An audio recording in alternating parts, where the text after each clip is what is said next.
Happy Thursday, everybody. Welcome to Art of Heart. My name is Marissa Campbell, and this is your Good Things That Happen on Thursday. I have a really, really cool guest today um, who we actually met on social media. I happened to follow one of his posts and was like, wow, this sparked something inside me. So I can't wait for him to share his story with you and share his hearts. But I'll let Kyle introduce himself. So, Kyle, welcome to the show. Thanks, Marissa. Thanks for having me. So, hey everybody, I'm Kyle. So, I'm an ex product manager at Microsoft. Recently, got laid off, unfortunately. But now I'm kind of like doing lots of things on my own. I'm an entrepreneur, just starting my first, fitness business, and also I'm actually wearing many, many hats and playing many roles. I'm an aspiring actor. I'm a singer. I'm a dancer. Also, a content creator, trying to be an influencer, micro influencer, still growing. Also, a German Shepherd dad, so I have a big German Shepherd. So yeah, I'm just trying to play as many roles as possible and living at the moment and just trying to enjoy my life at this point. I love that. I mean, most importantly, German Shepherd dad, right? I mean, that's a very Yeah, big important role. right, for sure. Yeah, he's like my son. Yeah, so much energy, needs so much attention every day. But yeah, he makes my day all the time. So Oh, yeah, super fun. yeah, I love mm, dogs. I'm such a dog yeah, person, so I always love to see that. yeah. So thank you so much for sharing a little bit about yourself. We're gonna jump right into story one, and I have to tell you, when I read the story, I love the idea of proving them wrong, and I think in so many moments of my life, I've spent a lot of time proving people wrong. So I would love for you to share more about that. Oh yeah, for sure. So proving people wrong is I think it's not just proving people wrong. It's more like proving myself I can do so much more. I have more potential. So let me tell you this. I feel like, as an Asian, as a Chinese, I was actually born in China. I came to this country to the US in 2013.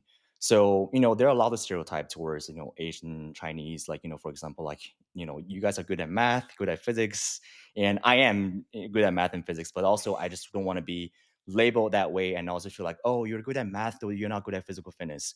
So I want to say this because like Mm. when I grew up, I was growing up in a very small town in China, and my parents was like, hey, all you need to do is just study hard, like just to go to a good college and get a good job, and then just form a family, have kids, and kind of stuff. So I'm like, but one day I was like, hey, why do I have to box myself into this? By the way, I was a nerdy kid. I look nothing like I am right now.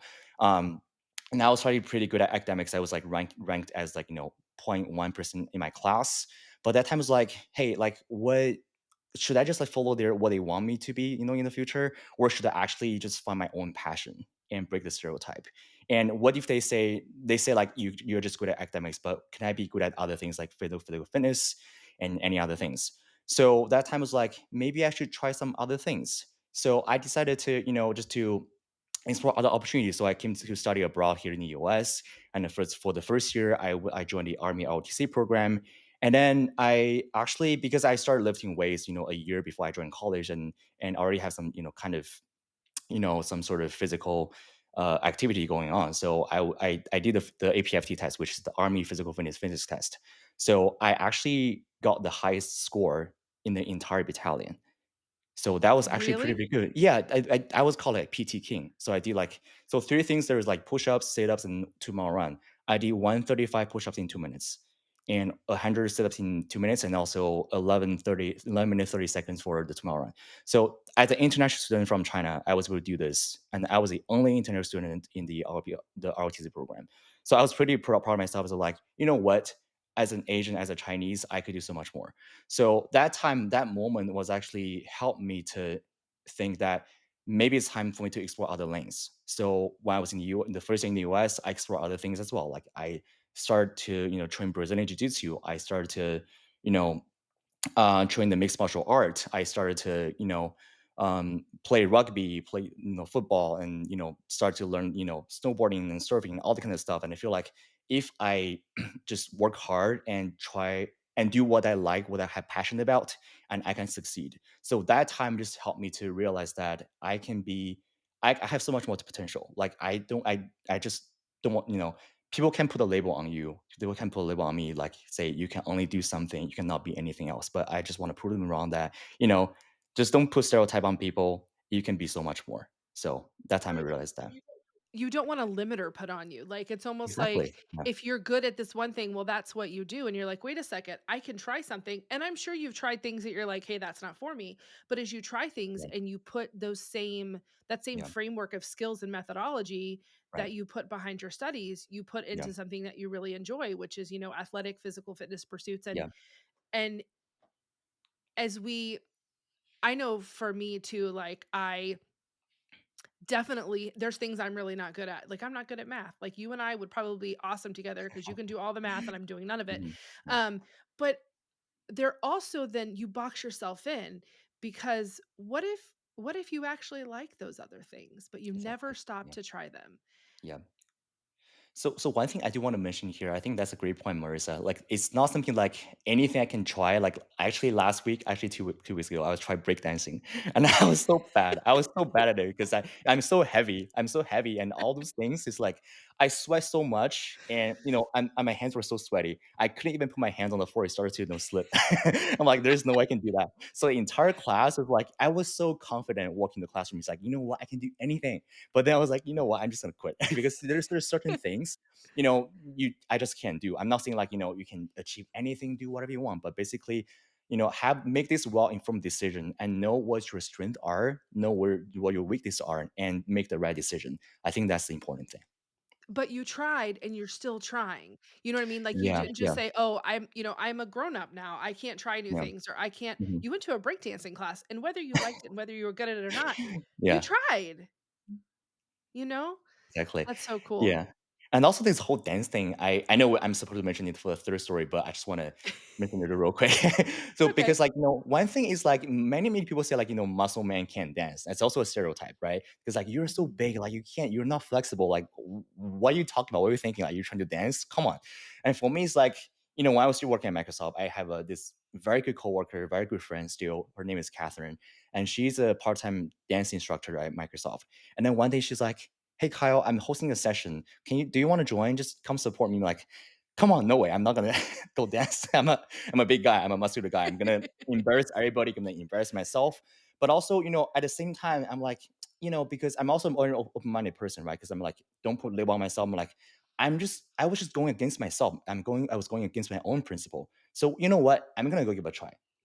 Worst case scenario, I'll Yeah, just be a huge embarrassment, but I will make everybody laugh. Isn't that good? it's true. So And so you I have a went new there. experience. Yeah, yeah, yeah. So I ended up trying the dance session, and it completely surprised me. I remember I was able to follow every single move. I was remember every single move. And after that, I'm like, you know what? I'm just natural. Like I want to start dancing. So ever since that was 2 years ago, 2023. Ever since I started going to this studio, I started dance every single week and just getting better and better every single time. So yeah, That's like if amazing. I didn't try, I wouldn't even know I'm good at this. Right, you would have not had those experiences and not have that thing that brings you so much joy. Yeah. I love the fact that you're always open to try new things, and, it not only breaks stereotypes for others, but also for yourself, because when you went to that first dance class, you never would have been like, "Oh, I'm gonna be a dancer," and now you're literally a dancer. How cool is that?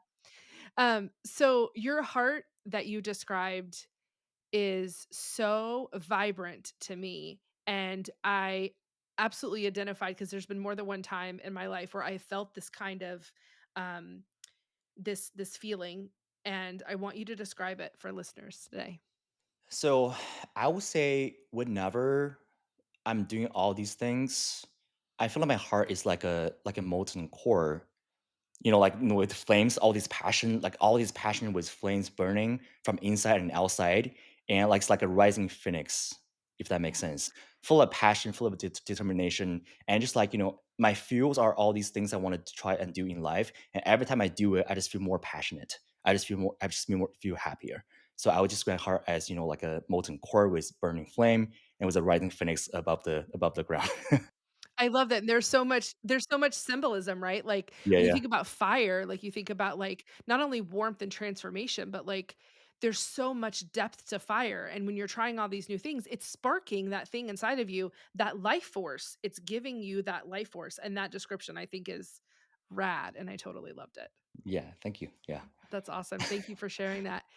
of course. So the next heart we're gonna talk about is Um, you know, in life, there's all of these things that can happen even sometimes simultaneously. Like your heart could feel one way, and then you go to dance class and your heart feels a totally different way. And next, you're going to share a hard moment, and I'm really excited to learn more.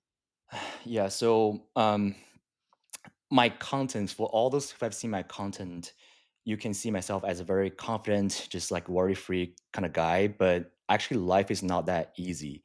And then the reason why I'm always optimistic and positive because I've been through one of the toughest things in life.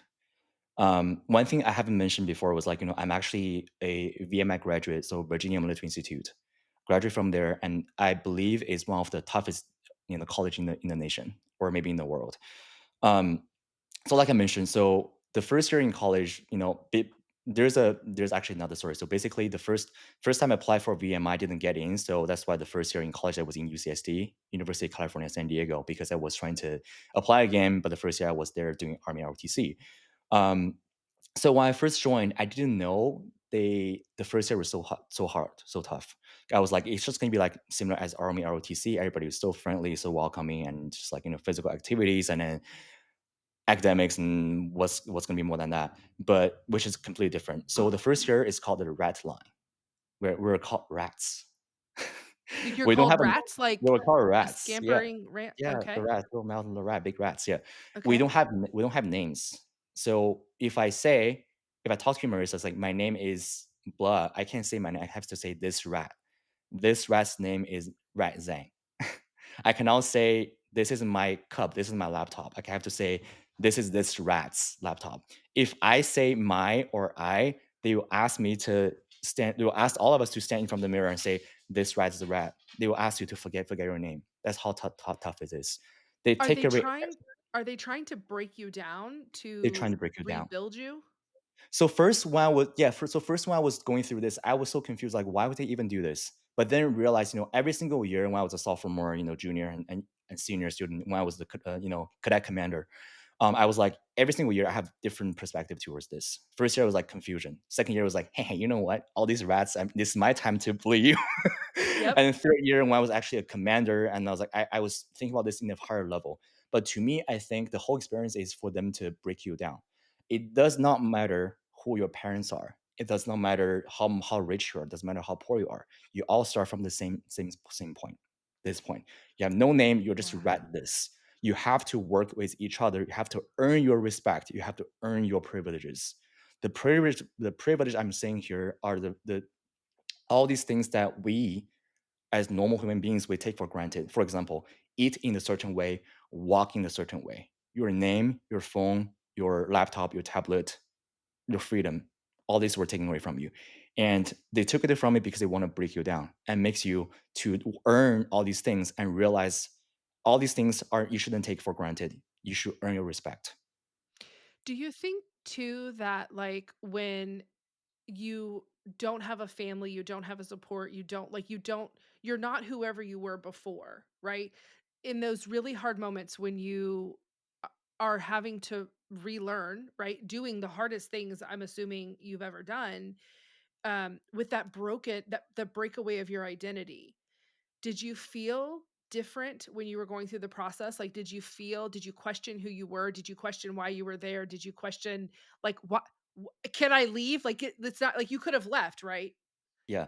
So yes, and let me tell you this moment. Yes, definitely many times.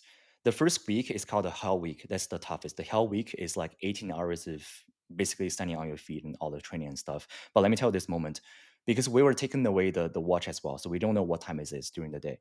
And I remember there's one time I woke up in the middle of the night. I was walking to the bathroom, and that was the only time that not with a cadre or instructor. I was by myself, so I was just standing on the stoop. I was just looking up the sky. I saw a full moon. I was like, I just wish, I just wish right now I'm standing on the beach in La Jolla near UCSD. Mm, I always question myself, why the heck did I transfer here from UCSD? Why would I do this? I would have been sitting on the beach at this point mhm. if I want to. So that's the hard moment. But then I just went back to bed and do whatever. There's another moment I was actually quitting. So that was actually after the Hell Week. That was actually when things started to get better. I went through Hell Week. The Hell Week, there's like 30% students that quit during the Hell Week. 30%? Yeah, it's a lot. The highest number at 30%. So after that, like 1 week, and that was actually Friday after football like practice. And I was like, you know what? I just don't know why I'm here. There's nothing special that day. It was just like people are happy because that was a weekend. I was like, but I was like, you know what? I just don't want to quit. I don't know why. I just want to quit. I want to quit. Okay. That's a Friday night. So Friday night I went to the post hospital because that's when everybody wants to quit, they have to go to the post hospital, right? But I couldn't get the process started because that was the weekend. I couldn't sign the paperwork because everybody left. So I had to wait till Monday. I was like, you what? Why do I have to wait till Monday? I want to leave today. But I had to leave for the weekend. I'm sorry, stay for the weekend. And then I appreciate so much that it gave me a weekend to think and to talk to my friends, talk to my parents. So I think that was maybe a Sunday or Saturday, like that weekend. I was talking to my parents. My mom was like, "Oh my god, like this is so much to you. Just please come back. I feel so bad for you, son." Like typical mother, right? Asian Of mother. course. But my dad's like, that time I was sitting on the bed and I was just like, drinking bottled water. And my dad was, Skyping my dad and he's like, "What are you drinking right now?" I said, "It's a bottle of water." He said, "What's on it?" VMI logo with a V, he said. I said, "Yeah." He said, "Is that the big V, the VMI you've always been wanted to go to? Is that you work so hard for it?" I said, "Yeah, that's it." That changed everything. That's the most casual conversation, but it changed everything. It remind me of how much effort I put into coming here. It remind me how much I wanted it, and remind me, how much I put out just to, achieve my own goal. I need to at least respect my own decision. So that after that point, I was like, you know what? When I walked outside the post hospital, I was like, I was willing to embrace any challenges. Doesn't matter how much yelling from the cadre. Doesn't matter what I'm gonna go through. I'm gonna survive. I will survive. I have no other plan. My only goal at that point was to graduate from VMI. So, I first of all, that's incredible. Like, just that so simple moment, like, "What are you drinking? What's on there?" Like, you wanted that, like, you worked so hard for this, and sometimes I think we forget, like, there's so much noise, right? So, in that situation of, like, you are being pushed to the physical and mental limits probably than you've ever further than you've ever been pushed, and you're like, "Okay, I don't wanna do this anymore. I can't. There are other options." But also, you so wanted that experience, and you wanted to be able to first of all, awesome job for pushing through because a lot of people like 30% of people quit, right? And those Yep. 30% of people worked really hard to get there too, but they didn't keep going. And like Mhm. looking back now at the end of your experience, you're Mhm. so happy you stayed, right? Yes. Very happy. Yeah. And also not just like happy. It's more like that experience helped me to overcome all these difficulties like throughout the life, especially after I graduated. Because sometimes it's like I've been through that. So what? Microsoft layoff, what is it? Another chapter in life, right? So what is divorce or what? It's another chapter in life. I mean, I'm gonna find someone better. I'm gonna be in another position better, right? So all these things are like you have ups and downs in life, and especially that when you're at the low point, respect yourself, Mhm. have faith. When you're at the high point, respect others. That's what I learned from Yes. it, right? Because lots of people they don't realize it. They're like, okay, I'm at that low point. I lose my self esteem. I feel like I'm so awful. I'm so bad. I just don't think that way because there's always Mhm. up and downs in life. You always have to have faith in yourself. You're gonna always gonna overcome these things. Find your Mhm. support. Work with your team. Doesn't matter if that team is your partner, your friends, or whoever. You're always gonna conquer everything. Wow. That's so profound. Respect yourself when things are hard. That's something I don't know that I've ever really thought about, but it's true because and it I mean, when things get hard, right, then you have all this self-doubt and you have this track that runs like, okay, and I don't pretend to know what you were thinking, but maybe you were like, hey, listen, maybe I'm not good enough. Maybe I can't do this, maybe. And then, but if you stop and you're like, wait, I respect myself and this might be really hard. And maybe it doesn't look okay right now, or maybe I'm failing, or maybe I feel less than. Wait a second. We respect ourselves in these moments and we honor who we are, even when things are really hard or in the valley. Exactly. Yeah. So I think that's powerful. That always have this self-esteem. Doesn't matter you're in the low point or the high point, in life. So cool. So I want you to describe your heart around your time there Yeah. and those moments that were a little tough to say the least. It's a tough time. So I would say probably say my heart was looking at like maybe like a blackened stone with Mhm. the chains around my heart, locked it in. But it's actually not pathetic. Not pathetic. That means that maybe in the center there's still like a glowing point, maybe like a glowing ember. That's my motivation. That's my passion. That's my self esteem. So I think that point where I was at VMI, especially during going through the toughest time, that's my heart. What did my heart look like? Blackened, chained, but still the glowing inside. And then maybe later on, when I started becoming like a cadet officer, that forged into a steel, right? A steel which is hard, solid, shiny, also has passion. But that time is like Yeah. stronger and more confident and all that. But that molten center of who you are, even though everything else looks charred and or hardened, right? Inside there's still that spark. There's still that thing that is you. That even though Right. these That's me. experiences impact, it's still there. That's who I am. That's my identity for sure. Yes. That's who you are. I think sometimes when we forget, you talk about chapters, right? There's different chapters in your life, and we could probably talk for hours, and we could share heart after heart after heart. And inside all of them, no matter what they look like on the outside, inside is still that spark, and and being able to have a touchstone to remember that is really important because we do forget. Yeah, it's not only just forgetting the spark, it's sometimes it's even hard to find spark, right?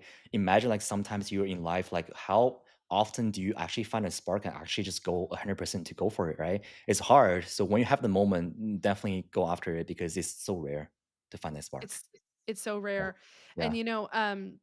I talked a little bit about in the beginning of the podcast, like, the first I saw a reel that you posted, and, it just randomly came up in my feed. It was such a wild experience, and I stopped and I watched it, and then I watched it again, and I watched it for a third time, and there was something that you said, in there that really got me, and you said "spark of wonder," and when I was going through my journey and developing Art of Heart and MC Speaks, I went through this journey of mapping my hearts, and I realized that the things that actually return me to myself are adventure, wonder, and genuine human connection. And I also felt very connected to you and your story because I have been very much built by my career, right? Like I always thought that was the thing. And when you had a moment, forced or not, right? And again, I'm going to let you tell the story, but you got to choose you. And I I so identified with that, and although I didn't know you at the time, right? When I saw that, I was like, "There's someone else out there who's choosing themselves." And so I would love for you to share your story, and then we'll talk more about your heart. For sure. So I remember I was talking about my high school experience, right? So that time I was like, sometimes have you ever thought about something like, if I'm doing this, what would I look like, or who would I be in a couple years, 5 years, 10 years? Absolutely. Maybe most people us but don't think about this. It's like then just live day by day, right? It's copy paste, whatever. But to me, it's like I think about this in a very different way. So one way is, like I mentioned when I was in high school, it's like if I keep doing this, a good college, a good company, and then have kids and form a family, is that something I want in life? I only live once, like YOLO, right? I only live once. So Yeah. I get to decide what I want to live, how I want to live, and who I want to be, right? So that's number one. And another thing is that sometimes you compare yourself like horizontal. Like, for example, like when I think myself, if I'm doing something that, if I'm a product manager and I just keep copying and pasting my life over and over again, right? What I'm gonna become. Mhm. So like, but basically in that reel, one thing I noticed is that uh, I said something like, I got offers. So basically, a month after layoff, I went to do these interviews and I got like actually two offers. So that proved that I do have a capability to land another offer. But if I'm keep doing this or just get this offer, then who would I become in 5 years? I'm going to be another Yes. product manager in the company and then working on this nine to five, job, right? And is that something what I want? Maybe not. But also, I feel like this time is actually the perfect time for me to start to pursue what I like and what I want. Why am I saying this? Because lots of times, like people are so busy, like we are so busy every single day, right? We're so busy every single because sometimes we're all busy with work and life, like 9 to 5 type, 9 to 5 job, and after that have to take care of kids, take care of a dog, and then we rarely think about like ourselves. It is something what I want, right? It is something I looking forward to. It is something that I want to do for the rest of my life. But to me, is that it maybe not, but I was able to find some time to think about this. And what's funny is that a couple days before the layoff, I was talking to one of my best friends. I'm like, "Hey, I didn't really enjoy this project. I did it at Microsoft, and I was frustrated. And what should I do? Should I switch teams? Should I do another job, to a project, or should I try a different company?" He's like, maybe you should talk to a career coach, and we should talk more about this. We have this 2 hour long conversation, and then 2 days later I got this notification. You got laid off. And when I saw this message, it's like, oh, finally. Can you believe that? That was I was Yes. relieved. I was relieved because that time, because I started content creation Yeah. last year, and my social media platform, I wouldn't say it was like grows like the fastest, but also I group I have some solid influence like across all these platforms. So that time was like, should I do this full time? Should I try to do something else? Should I do my own business? I don't know. But actually, because it's a layoff, it forced me to out of my comfort zone. It forced me to make a decision right now, right away at that point. So I was gonna make a decision. You know what? I'm just gonna take a leap of faith and do this thing and try all these things that I didn't even have time to try when I was working at Microsoft. So I You made that know, decision. Yeah. it's like it's like you took a leap of faith for yourself, right? Like you know, like we've talked about this in the two previous stories, is that you know that if you work hard and you apply yourself, you are successful. And you've proven this in many different facets. But I think that there's this thing, the societal thing that says, okay, you have to go pick the job. You're going to be a product manager. Okay. And you're going to keep doing that until you get to the next level. And then, maybe it's a startup, maybe it's whatever. But we don't, to your point, give ourselves an opportunity to pause and say, what do I want to do? If I had to choose, if I had an opportunity to choose, would I be choosing this? And I would guess most times the answer is no. And first of all, so brave to choose yourself and to bet on yourself, and so brave to not only do it, but to do it publicly, right? Which is a whole other level of scary, because we're not built to want to fail, right? Even though what is failure, and it's just another step in the process. But it's really it's really brave. I think brave is the best word I can choose in this scenario to describe kind of what I see from the outside looking in. Definitely. To me, so what I can say here is that definitely, it's definitely a brave thing to do, and also some people they might see this as stupid, and especially Yeah. for me to share it on social media. And I know some people they think this way sharing social media, and also I'm even sharing this on LinkedIn. And the reason I'm doing this is that my I'm a content creator, but also I want to call myself an influencer. What does influencer mean? They means influence others, inspire others. Because I know there are so many people. I don't care about how other people, the haters. I care about how many people I can influence or inspire. There are many people they look up to me. They are going through the same thing, layoff, and it's hard for them to get out of the downside, the down moment, the upset moment. But I'm here to try to influence. What I want to say here is that it doesn't matter if sometimes I'm an embarrassment. Sometimes maybe I will fail. Maybe I will fail. Like this is a scary journey. Like I left my job and I'm not taking the offer. I don't know. Like maybe I made the wrong decision. Maybe I made the wrong decision. But maybe in a year I will come back to tech, right? But the thing is that I want to share it with all these people. Like I think it can possibly need my stories for inspiration. Because I'm like, you know what? Don't be afraid of failures. Don't be afraid of doing all these things. Just be yourself. Because at the end of the day, like, what if I fail? But I have this mindset of first it's like wanting something, and then believing something, doing something, finally achieving something. Even if I fail in being a startup founder, I can succeed in other things. Maybe I'm an actor, maybe a singer, maybe other things. As long as you embrace this and be true to yourself, you can always succeed. Doesn't matter what doesn't matter, how long it takes. You can always succeed. That's what I want to show. That's the confidence that I have. That I'm just sharing my journey with you. take a look, just follow the journey. I will show you how I succeed eventually. And, it's about taking risk and it's taking a risk on yourself. But you mentioned something, the process, and I want you to say that again for us. But it starts with wanting something and then believing. Yes. So the whole That's I would say huge. yeah, I would say achieving something have I think 4 different steps, right? So when you first it's like, "Oh, I see this," like for example, product management. It's like first it's like, "Oh, I'm a student." Let's say I'm a student right now in college. I'm like, "Oh, product management sounds so cool." First, I want to be a product manager. And second step is that I believe I can be a product manager. Step 3 is that I work hard to be a product manager. I can actually do something.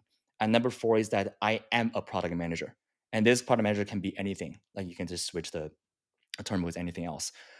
What I want to say here is that what I'm showing here is what I want to inspire others is that most people they stop at wanting or believing. Most people they don't even believe. It's like, hey, maybe like, hey, Tony, do you want to dance?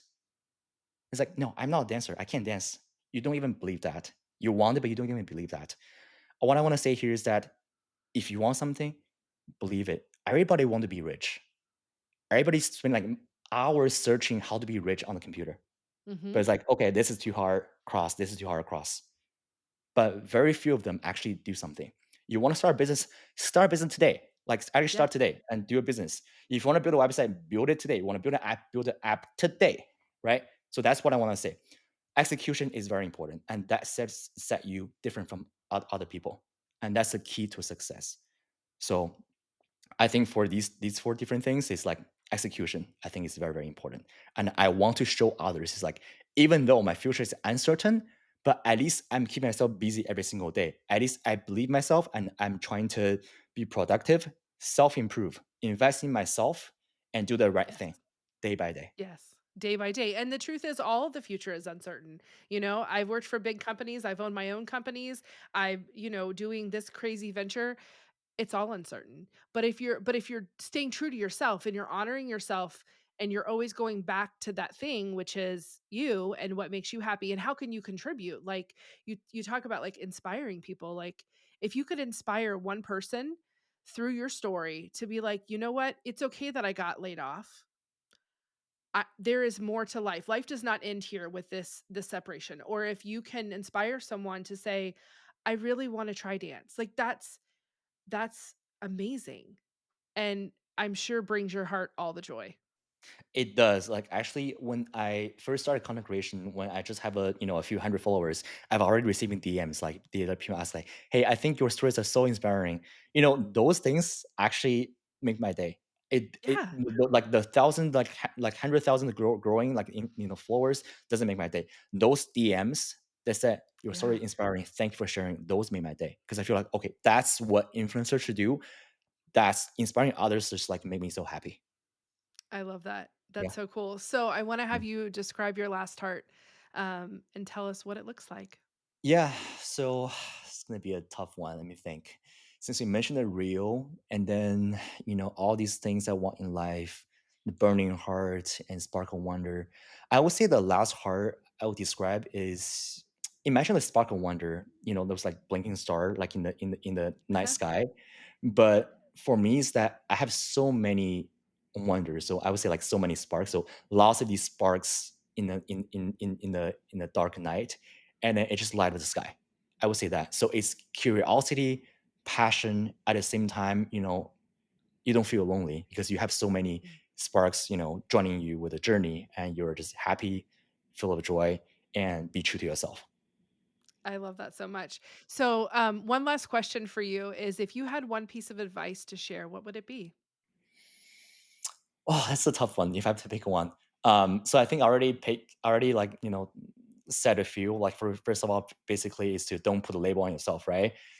Don't put a label on yourself. That's important, and also execution very important also. But if I have to pick one, I would say definitely don't put a label on yourself because you never know your potential. I feel like as a human being, every single one of us has so much potential, Mm. much more than you ever could ever imagine. The most important thing is believe that you can do it because that makes a huge difference when you believe something versus when you don't believe something. Mhm. the result can be exactly opposite. So what I want to say here is that don't put label on yourself, right? So when you want to try something, go try it, especially when there's no consequence, right? So like similar things. Like I'm not asking like, hey, you want to start a business? Go do a business like today. I'm not saying like if you're not ready, don't just do it. That's Right. I would call that's like without thought. That's like stupidity maybe. But when things small things like I want to learn guitar today, maybe just like you don't have to buy a guitar today. Maybe just like oh maybe learn the basic thing about music, right? And then if you want to learn, you can learn, maybe pick a new skill. Like I want to learn Japanese, right? I actually started learning Japanese like a couple of weeks ago. I was like, I want to go to Japan, learn Japanese. So I love it. start learn that thing. These things are so simple. Like just you just doing all these new things can always brings a new door, a new window to you. You can always find new possibilities in life and new opportunities in life. It just like always try to improve yourself no matter what. Like when you're no matter if you're working or you're like at home like just not working, but like basically always improve yourself, believe yourself, and don't put label on yourself. Believe you have just this endless amount of potential. I think that's the number one suggestion I love advice I give to the audience. I love it. So today we will leave you on this Thursday with an endless amount of potential. Thank you so much, Kyle. I super appreciate it and have a great day, everybody.